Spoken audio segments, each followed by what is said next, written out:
As temperatures drop, nothing warms up the soul quite like a hearty stew.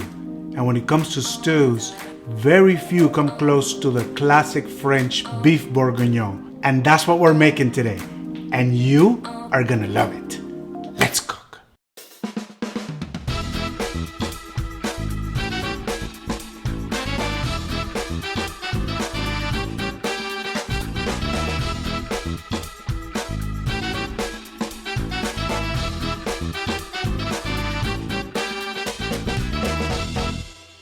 The word Bourguignon refers to a recipe that is done in the style of Bourgogne or Burgundy in France. A recipe cooked à la Bourguignon usually calls for meat or chicken stewed in red wine, and it also has bacon and mushrooms and onions. Coq au vin is a close relative to beef bourguignon. Pinot Noir is the most used grape in Burgundy. Therefore, most of these recipes call for Pinot Noir. Like with most stews, the longer you cook it, the better it will taste and the more tender the meat. So this is a perfect weekend dish, long and slow. The recipe calls for lardon, which is bacon that is not smoked and cut in little pieces. So what we're doing here is that we are blanching the bacon to get rid of some of the smokiness. The pearl onions and the mushrooms are cooked separately.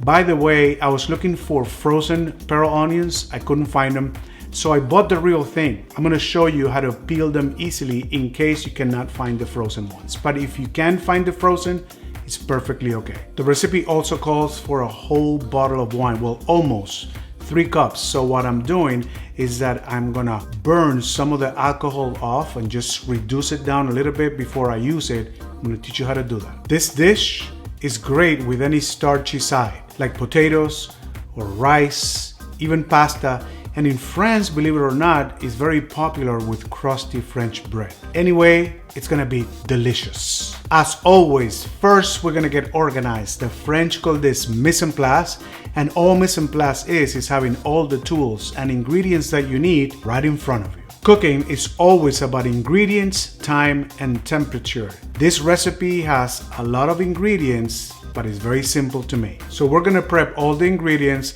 and put them in what we call the conga line, which is just the order in which we're gonna use them in the recipe. Mise en place is less stress. Let's prep.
And now it's time for shoutouts.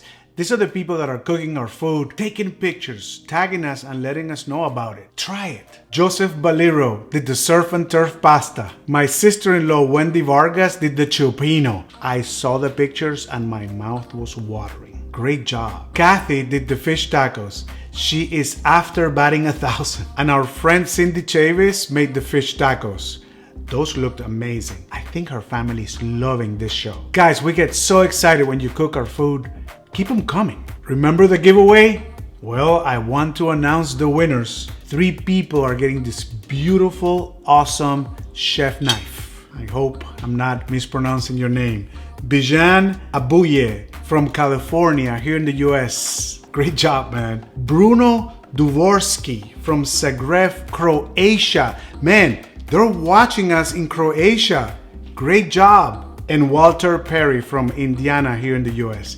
This is so exciting. Guys, you're gonna love this knife. Man, you're gonna be like real chefs. And the rest of you, stay tuned because it's another huge giveaway coming very soon. Okay, we're ready to cook. The conga line is in place. And the first thing we're gonna do is just render this bacon with a little bit of this oil. I'm preheating the pan already. The pan doesn't need to be hot because we're just gonna render the fat, and the bacon does not need to be crispy. It just needs to be cooked through. I'm gonna cook this at a medium temperature here. We're gonna render that, and that's gonna take about 5 minutes or so. Okay, so the bacon is ready. You wanna just be careful if it jumps too much. Remember, we did blanch it, so it's got a lot of water in there. The water makes it jumpy. You're gonna take it out. In that same bacon fat, we are gonna start browning this meat. That's a lot of meat for this pan, and we don't wanna overcrowd it, so we're gonna do it in batches, probably 2, maybe 3 batches. And we're gonna add salt and pepper right on the pot. I also dried the meat before putting it in there. Let's add some salt. I'm cooking this at medium heat right now. Get a little bit of salt on each piece of meat. Same with the pepper. We're gonna brown all the meat on all the sides. Remember to use salt and pepper on all 3 batches. And then we're gonna take the meat out and set it aside with the bacon. After that, we're adding the vegetables. Okay, as you can see, this meat is almost done. Nice and brown. Smells so good. And you can see right in the pan, there's a lot of brown stuff. That's called the fond. We're gonna collect all of that stuff in there. Time to add the onions and the carrots. And we're gonna brown them. Make sure we have enough oil. I think we do. This is part of the oil that we had. I haven't used it all. We don't want the bottom to be too dry. Remember to season with a little bit of salt and pepper as well. Remember, you want to season in layers all the time. And let's cook it for about 3 minutes or so.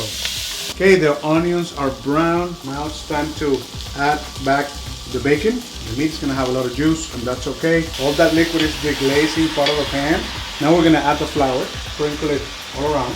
All right, so we're just gonna move this around because we wanna cook the paste of flour out. So we're gonna do 2 things. We're gonna move it in here a little bit. Let it cook for a little bit in here. The oven has been preheating for a while, and it's around 400. We are gonna take it, put it in the oven right now for about 4 minutes. Move it again, put it again for about 4 minutes so the flour that's on top also cooks. And then we're gonna bring it back up, then add the liquid. Let's do that. Now it's time to take it out. Remember to use your timer. You can see here how beautiful this looks already. So now we're gonna add the liquids. We're gonna add the wine, add the stock. What I did with the stock was reduce it a little bit to intensify the flavor. So I started with 4 cups and reduced it to 3. And I did the same thing with the wine. I actually ignited the wine to burn off some of the alcohol. And as you can see, the meat is barely covered by the liquid, and that's the way it should be. We're gonna add the tomato paste. I'm gonna add the garlic. And we're gonna add the herbs. Stir that around. We got the oven at 325 degrees. We are gonna cover it, put it in the oven for at least 2 hours. 3 would be better, 4 is probably best. Now, while this is in the oven cooking, we are gonna cook the mushroom and the onions right about at the last half hour, 45 minutes or so. Have it ready and then add it to the pot for the last 5 minutes right on the stove. And then we're gonna take out the meat, reduce that sauce a little bit. Okay, so this has been cooking for about an hour and a half. So we're gonna start with the mushroom. Eat some butter in here. Whenever you're gonna cook something in butter, you wanna wait for the butter to foam, and then the foam is gonna start to subside. That's the moment to put whatever you're cooking in before it starts to brown. The foam is gonna start to slow down. That's the time to do it before things burn. We're gonna leave that at high heat. It's a little bit crowded. I'm not gonna touch it because I don't want it to steam too much. Just gonna let it cook there for a while.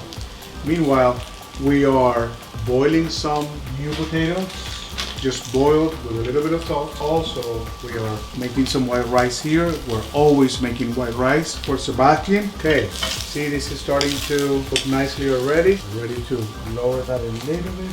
And you're gonna notice that the mushroom just soaked up the butter. There's no liquid there.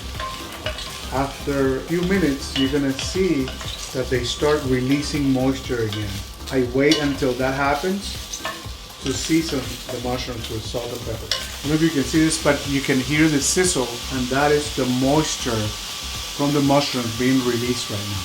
You can see there's some moisture in there already.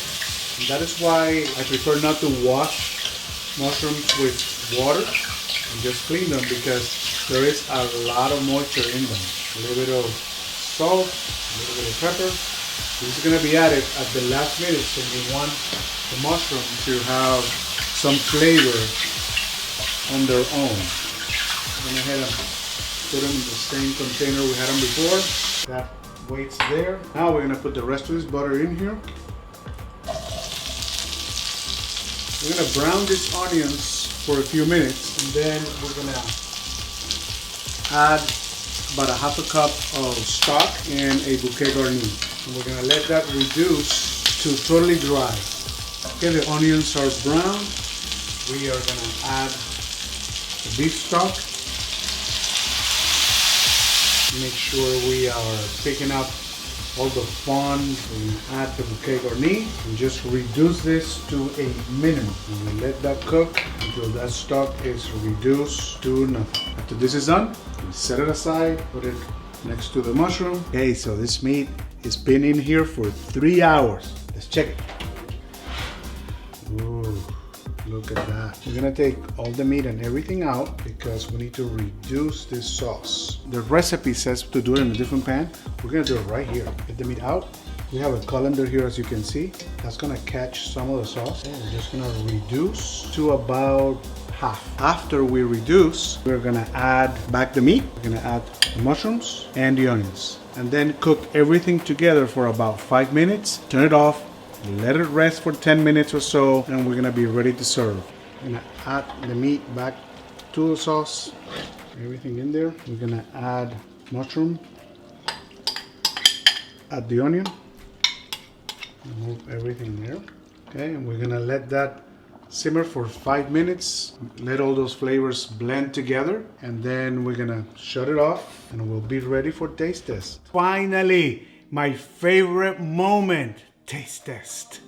I cannot wait. So let me go ahead and dig in. We had two, both with starches, one with potato, one with white rice. Oh, this is just, potato, perfect. The meat is just soft. The sauce is luscious and it's just delicious. You can taste the wine, but it's not overwhelming. Mushroom. Sweet onion flavor, my goodness. And the bacon. Lola's right here next to me, and she's going crazy. Taste the wine. This is a Pinot Noir. It's called Max by Family Wines Errázuriz from Chile. 92 points from James Suckling, $14 bargain. Now, I'm gonna try the one with the rice too. In fact, you know what? Joanna, come, let's see which is our favorite. Okay. All right. So let's see. Smells amazing. My whole house smells like this delicious meat. Beef Bourguignon. That I'm about to taste.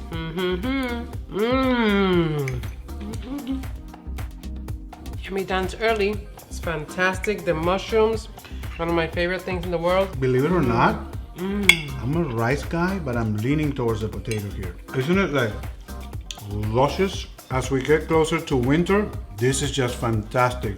It's so earthy, so homey. To me, it means like yummy, comforting, something you want to have with your family. Oh, absolutely. I can envision this, having a glass of wine, eating this with a fireplace. Burgundy is known for Pinot Noir. This is Pinot Noir. This is a good match. The wine is acidic, but not too much. It should complement the sauce. It does. It has a little bit of tannin. It's Still light. Yeah, and tannin is what makes the wine to be a little bit astringent. It's great. I think it's good for the sauce because this sauce is rich and it cuts through it. I cannot wait for Sebastian to try this. He's taking care of Ginger because she is just too rowdy. I cannot wait for him to try this with rice because he is also a rice fanatic. I really, really like the potatoes. Really like the And potatoes. this is just boiled potato, right? Just boiled potato. Boiled with salt, a little bit of parsley on top, and that's it. You could even try putting the potatoes in the sauce after they're done. It's not a classic thing, but you can try that. Also, mashed potatoes would be great with this. Polenta would be great with this. Just anything. This is a weekend dish, but it's worth the wait, I promise you. I think this one calls for a celebration. Cheers. And we have to celebrate our winners. Congratulations to our 9th winners. 3 knives, Woohoo! 3 knives. You guys are gonna enjoy those knives tremendously. They are awesome. Over 500 people participated in the giveaway, and we had like almost 2,000 entries. That's awesome. And we got entries. I was amazed, blown away. Bunch of places in Europe. I mean, we were blown away. So that's the magic of YouTube. That's Amazing, right? That's right. We're gonna have another one that's gonna be awesome as well. Okay, 4 things. Subscribe, hit like, share with your friends, and Cook it. cook it. You need to cook it. This is gonna make your weekend a special time. And whoever you invite, it's gonna just be blown away with this meal. It is simple and it's French. It's just perfect. Now, next week, you need to come back and see us. We are going back to the United States and we're gonna celebrate the South with shrimp and grits. Woohoo! That is gonna be amazingly delicious. Come back and see us.